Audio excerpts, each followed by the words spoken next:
வரைக்கும் துடைக்கிறோம். அந்த மாப்பு துடைக்கும் போது வேர்த்து போகாதா? ஒரு கிச்சன்ல போய் சமையல் பண்றோம், அடுப்பணையில என்ன பண்ண முடியும்? அடுத்த வீட்டுக்கு போகும்போது எப்படி நாங்க அந்த வீட்லயே ஃப்ரெஷ்ஷா இருக்க மாட்டோம்?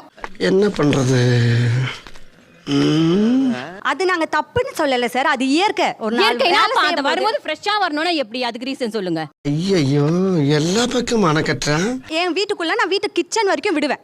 ஸோ சில பேர் என்ன பண்ணுவாங்க, வெளியில பாத்திரம் தேக்க செல்வாங்க. இப்போ எங்க வீட்டுலலாம் சின்ன குழந்தைங்க வச்சிருக்கேன், நான் கை குழந்தைங்களை வச்சிருக்கேன், உள்ள வரைக்கும் வருவாங்க. லூசு கிறுக்குன்னு அதானே பார்த்தேன். வெளியில குழாய் இருக்கு, முகம் கழுவிட்டு கொஞ்சம் உங்க ஹேர்லாம் கொஞ்சம் டைட் பண்ணிட்டு வந்தீங்கன்னா உள்ள வரும்போது எனக்கு அந்த ஒரு டிஸ்கஸ்டிங்கா இருக்கும்ல சில நேரத்துல. ஓ அப்படி ஒரு வியாதி அவனுக்கு. இப்படி வேர்வையோட போறோமா, போறதுனால நம்மளுக்கு என்னவோ இந்த நாய்ங்களுக்கு சோறு போற மாதிரி தனியா ஒரு தட்டு, ஒரு டம்ளரு, வேலை வெட்டிக்கு நம்ம வேலைக்கு தான் போறோம். இப்போ கிடையாது சார். மேபி 10 இயர்ஸ்க்கு முன்னாடி இருந்திருக்கலாம். இல்லன்னு சொன்னா ஒத்துக்கவே மாட்டேன். நீங்க இல்லன்னு வெச்சுக்கோங்க. அடம் பிடிக்கிறியே நீ. அவங்க பிரச்சனை எல்லாம் உங்களுக்கு பிரச்சனையாவே தெரியலையா?